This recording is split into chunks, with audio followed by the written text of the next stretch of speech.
Alors, la presse. Oui. C'est peut-être la mauvaise heure en ce moment pour les gens qui nous regardent, madame, monsieur. Mais ils ont choisi. Vous êtes en train de vous réveiller un peu, nauséeux, les agapes de cette nuit ne sont pas encore digérées. Peut-être allez-vous donc vous ruer sur un régime détox, expression à la mode. Mais attention, n'en espérez pas trop, prévient le magazine Avantage. Détox, stop à l'intox. L'Association française des diététiciens et nutritionnistes vous dit ce qui marche et ce qui ne marche pas. Donc vous pouvez certes boire une eau riche en bicarbonate, Vichy, Kézak, Badois, dit l'article, ça oui c'est pas mal. Manger des fruits et des légumes, la betterave ou la banane tapisse les tubes digestifs surmenés, le radis noir ou l'artichaut soulage le foie, mais tout le reste c'est plutôt du pipeau. Vous savez, les cures de soupe aux choux, les salades calées, c'est le chou calé, c'est un nouveau truc. Vous faites sourire Brigitte Fanny quand oui, même. J'espère qu'elle est d'accord avec moi. Je suis tout à fait Elle est d'accord, mais tout à fait, j'acquiesce.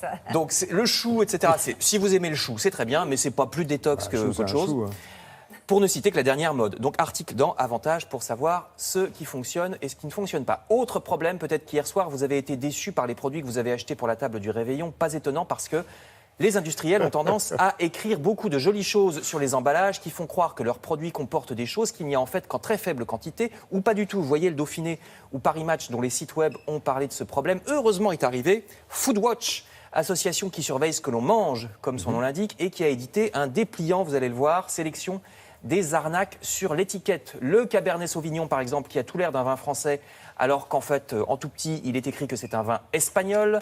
Les boudins aux morilles qui n'ont qu'1% de morilles. Les plats préparés 2 fois plus gros sur la photo qu'à l'intérieur de l'emballage. Ou encore les knacks, soi-disant d'Alsace, qui en réalité ont des ingrédients hors Union européenne, c'est-à-dire pas d'Alsace. Le suprême de homard, alors vous le voyez au goût de homard, qui n'a pas un atome de homard, j'aime beaucoup. Et le pire, c'est que tout ça est légal, parce qu'on ne le sait pas, mais à part AOC, appellation d'origine contrôlée, IGP, vous savez, ça c'est l'indication géographique protégée, ou label rouge, à part ces 3 trucs-là et le label bio, tout le reste, ça n'a pas de définition légale. Donc les industriels Même le parcours fermier c'est-à-dire que les industriels c'est tellement peu protégé qu'il suffit de dire au goût de pour qu'il n'y en a pas. Vous voyez, donc vous trouverez dans ce dépliant la vérité, et vous le trouverez le dépliant sur le site internet de Foodwatch. Alors, il y a aussi une autre solution, comme les vacances scolaires ne font que commencer, fuyez les arnaques de l'industrie, cherchez une destination de dernière minute et partez loin, par exemple au pays de Noël.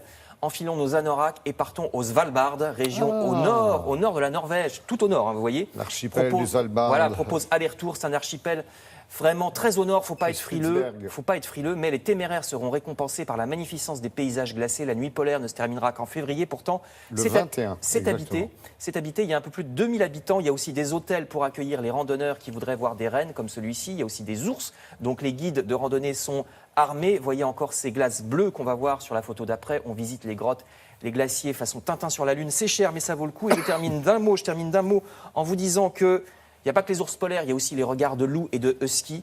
Eh bien, vous trouverez un supplément de Télérama sur celui qui avait ce regard, Johnny. Ne manquez pas ce supplément. Il y a des photos très peu vues, comme celle qu'on va voir juste après, et j'en termine. Alors, à gauche, c'est très joli, à droite, je suis moins sûr. Merci Frédéric.